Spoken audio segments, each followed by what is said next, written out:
Every single state official in the country is focused on clean, safe, and affordable water. I'm Ben Grumbles. I'm the Executive Director of ECOS, the Environmental Council of the States, which has been around for about 32 years.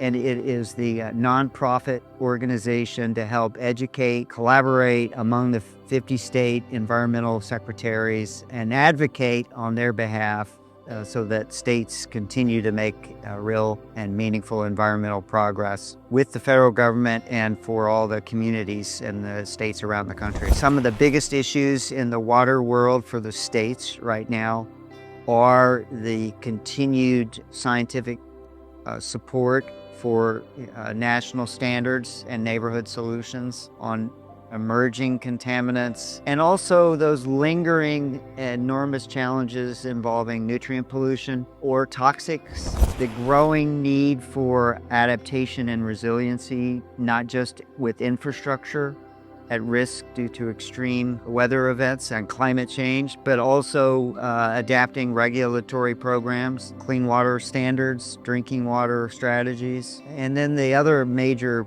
water priority among the states is funding, a fair share of federal funding for cooperative federalism to really work, which is a core principle of a successful Clean Water Act and a Safe Drinking Water Act. The states are in the lead. They're over 90% of the nation's environmental laws and water laws are implemented and enforced by the states. States need to be able to fund and sustain those programs, but they also need a fair share of federal funding to go along with the federal oversight and the national standards and upstream, downstream challenges. So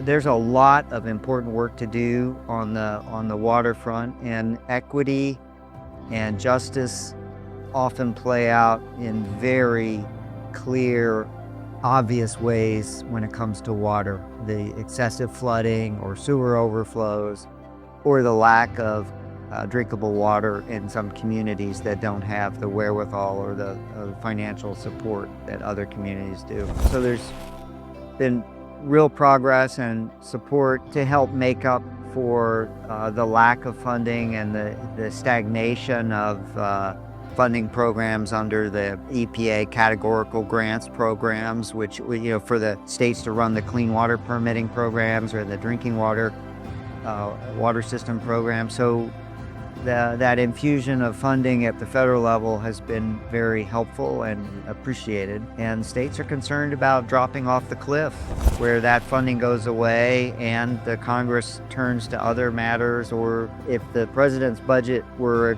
accepted for FY26, the funding to the states to run the clean water and drinking water programs would be totally eliminated. So states are very focused on the need for a fair share of federal funding as one of the unifying priorities all communities are going to benefit from if the states have more staff or resources or tools in the toolbox for clean and safe water. Water live,